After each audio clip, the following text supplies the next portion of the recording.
बात करते हैं इक्विलिब्रियम कांस्टेंट की, जो कि हमें फाइंड करना है वैल्यू किससे, नस्ट इक्वेशन से।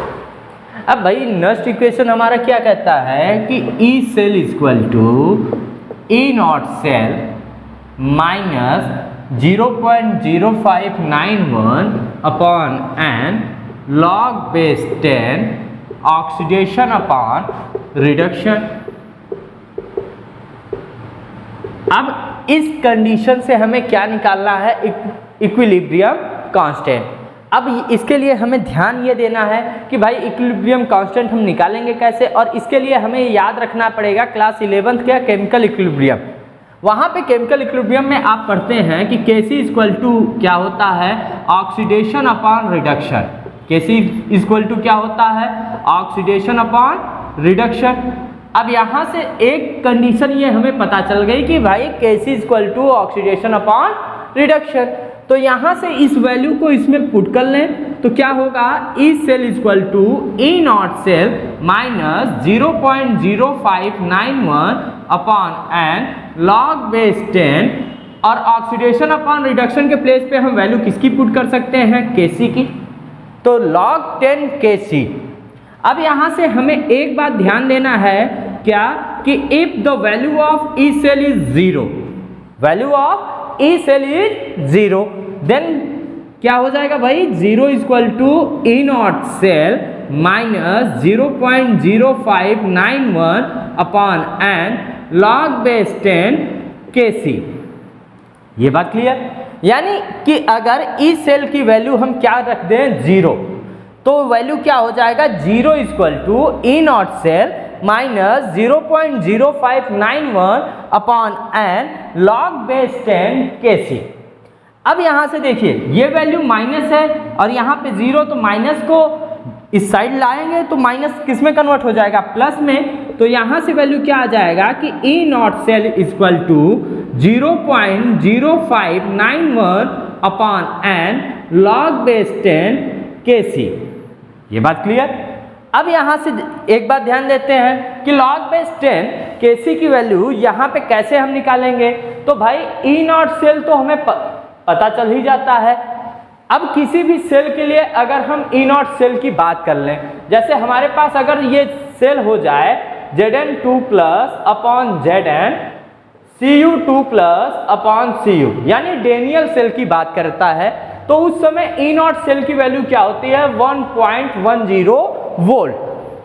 कैसे भाई, क्योंकि ई नॉट Zn की बात करते हैं तो ये माइनस 0.76 वोल्ट होता है, और कॉपर की बात करते हैं तो ये वैल्यू क्या होता है, 0.34 वोल्ट। दोनों को ऐड कर देंगे या सब्सट्रैक्ट करने का मतलब सब्सट्रैक्ट कर देंगे, तो वैल्यू क्या आ जाती है ई नॉट सेल की, 1.10 वोल्ट। अब वही वैल्यू यहाँ पुट कर लेते हैं किसमें, E naught cell minus equal to 0.0591 upon n log base 10 Kc में। ई नॉट सेल की वैल्यू क्या, 1.10 वोल्ट। अब ये वैल्यू तो हमें फिक्स पता है 0.0591, एन का मतलब है चार्ज। अब इन दोनों के पास सेम चार्ज है, तो एन की वैल्यू क्या हो जाएगी, 2 इंटू लॉग बेस 10 Kc। अब यहां से इन जो डिवाइड में है उसका इधर जब हम कंडीशन अप्लाई करते हैं तो मल्टीप्लाई हो जाता है, और जो अपर हाफ में होता है वो डिवाइड में आ जाता है। तो यहां से वैल्यू क्या आएगी कि log base 10 Kc equal to 2 into 1.10 upon 0.0591। अब यहां से लॉग बेस 10 Kc, अब इस दोनों वैल्यू को कैलकुलेट करते हैं तो वैल्यू आती है 37.288। अब जब 37.288 ये वैल्यू किसकी आई, लॉग बेस 10 Kc की। अब जब हम केवल Kc की वैल्यू कन्वर्ट करते हैं तो इसे कन्वर्ट करते हैं 10 के पावर में। अब 10 के पावर में कन्वर्ट करने के लिए इसकी वैल्यू क्या हो जाती है, 2 इंटू 10 पावर 7। वैल्यू क्या हो जाती है, 2 इंटू 10 पावर 7 कह रहे हैं यहाँ पे 37। ये बात क्लियर। तो यहां से एक चीज हमें ये फाइंड करना होता है इक्विलिब्रियम कांस्टेंट किससे? नस्ट इक्वेशन से। अगर हम एक बात ध्यान रख लें, अगर हमें नस्ट इक्वेशन पता है तो उससे हम क्या निकाल लेंगे? Equilibrium constant. और इक्विलिब्रियम कांस्टेंट निकालते हैं किसी भी सेल के लिए, और उस सेल का हमें क्या पता होना चाहिए? Standard electrode potential. अब जैसे ये डेनियल सेल था, डेनियल सेल के लिए स्टैंडर्ड इलेक्ट्रोड पोटेंशियल कितना होता है? Plus 1.10 volt. इसके लिए n की वैल्यू जो चार्ज है वो पता है हमें भाई 2 होता है, तो n की वैल्यू 2 ये पता है। इन दोनों का क्रॉस मल्टीप्लिकेशन करेंगे, इससे डिवाइड करेंगे तो वैल्यू क्या आती है? 37.288। जब इसमें Kc की वैल्यू निकालते हैं तो Kc की वैल्यू निकालने के लिए हमें 10 के पावर में कन्वर्जन करना होता है, और ये वैल्यू क्या हो जाती है? 2 × 10⁻37।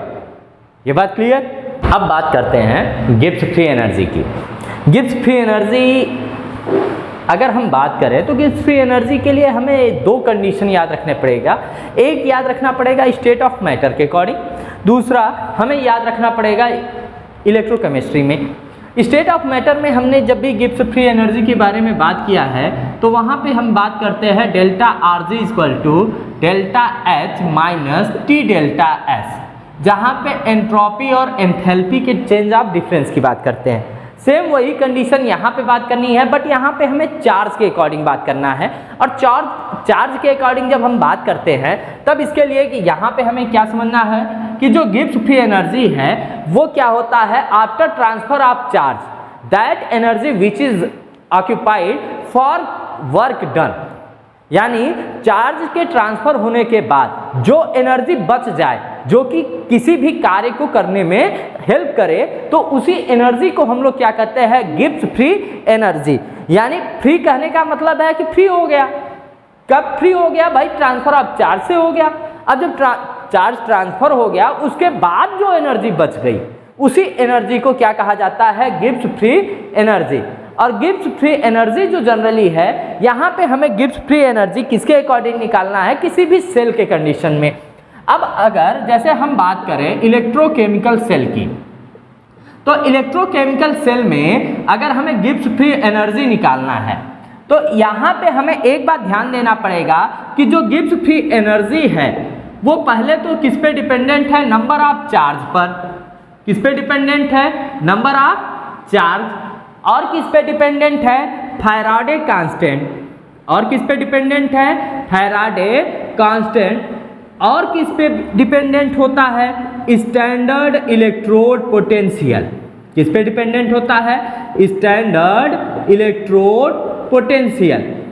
कहने का मतलब क्या है कि अब यहाँ से अगर हम एक बात समझें तो भाई Gibbs free energy, Gibbs free energy ये डिपेंडेंट होता है number of charge. Number of charge यानी m, फैराडे कांस्टेंट यानी F, और standard electrode potential of the cell किसे डिनोट करते हैं? E0 सेल से। तो यहाँ से इस कंडीशन को फॉलो करते हुए एक फॉर्मूले को हम फॉर्म करते हैं, delta RG = -NF E0 cell. एक बात हमें हमेशा ध्यान रखनी है, किसी भी इलेक्ट्रोकेमिकल सेल के लिए जो गिब्स फ्री एनर्जी होती है वो हमेशा नेगेटिव होती है। इसका सीधा सा एक कॉन्सेप्ट ये याद रख लीजिए कि इलेक्ट्रोकेमिकल सेल में Gibbs free energy always negative in nature. ये बात क्लियर? अब जैसे भाई अगर हम किसी भी सेल की बात कर ले, जैसे हमारे पास डेनियल सेल है, अभी तक तो हम लोग ज़्यादातर बात डेनियल सेल के अकॉर्डिंग कर रहे हैं। अगर डेनियल सेल के अकॉर्डिंग हम गिब्स फ्री एनर्जी की बात करते हैं तो डेनियल सेल के अकॉर्डिंग ही अगर हम चल रहे हैं तो यहाँ से वैल्यू क्या होगा? Delta RG = -NF E0 cell. अब डेनियल सेल में क्या है?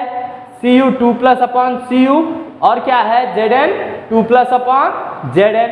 इससे जब हम E0 सेल की वैल्यू निकालते हैं, कई टाइम हम लोग इसको निकाल चुके हैं, इसकी वैल्यू क्या आती है? वो प्लस 1.10 वोल्ट। अब यहाँ से n की वैल्यू हमें पहले से ही पता है कितनी होती है? 2। और F फैराडे कांस्टेंट, इसकी वैल्यू हमेशा हमें याद रखना है क्या? 96,500। अब इस वैल्यू को इसमें पुट कर दें तो यहाँ से क्या आएगा, delta R G equal to minus n के प्लेस पर 2, एफ के प्लेस पे 96,500 और ई नॉट सेल के प्लेस पे 1.10। अब यहाँ से इसका मल्टीप्लिकेशन करेंगे तो वैल्यू क्या आएगी, अब आफ्टर कैलकुलेशन करने के बाद ये वैल्यू क्या आ जाती है, -212300 जूल। अब जूल को किलो जूल में कन्वर्ट करते हैं तो 1000 से डिवाइड कर देते हैं, 1000 से डिवाइड करने के बाद ये वैल्यू क्या आ जाती है, -212.300 किलो जूल। अब अगर हम बात करें गिब्स फ्री एनर्जी की, तो गिब्स फ्री एनर्जी किसे डिनोट करता है, द चार्ज ट्रांसफर के बारे में। चार्ज ट्रांसफर के बाद जो एनर्जी लेफ्ट बच जाती है किसी भी इलेक्ट्रोकेमिकल सेल में, उसके बारे में बात करता है। और ये एनर्जी रिस्पॉन्सिबल होता है कि जब चार्ज ट्रांसफर हो जाए तो उसके बाद जो वर्क हो रहा है उसके लिए। अब इसके लिए क्या किया जाता है, एक स्पेसिफिक कंडीशन डिनोट किया जाता है बाय फार्मूलेशन, और फार्मूलेशन के थ्रू हम क्या बात करते हैं, नंबर ऑफ चार्ज डिपेंडेंट होता है किस पे, गिब्स फ्री एनर्जी पे, Faraday constant and electrode potential of the cell. इसके कॉन्सेप्ट पे एक फार्मूला फॉर्म होता है, delta R G equal to minus n F E naught cell. अब इसी कंडीशन को हम अगर डेनियल सेल में अप्लाई करते हैं तो यहाँ डेनियल सेल में इलेक्ट्रोड क्या होते हैं, कॉपर एंड जिंक। कॉपर का इलेक्ट्रोड पोटेंशियल क्या होता है, +0.34 वोल्ट, एंड जिंक का इलेक्ट्रोड पोटेंशियल होता है -0.76 वोल्ट। इन दो कॉपर में से जिंक को सब्ट्रैक्ट करने पर वैल्यू क्या आ जाती है, +1.10 वोल्ट। अब एन की वैल्यू 2, एफ की वैल्यू 96,500 लेने पर जो टोटल वैल्यू आती है वो कितनी आती है, 2,12,300 जूल। और इसे किलो जूल में कन्वर्ट करते हैं तो ये वैल्यू क्या हो जाता है, 212.3 किलो जूल।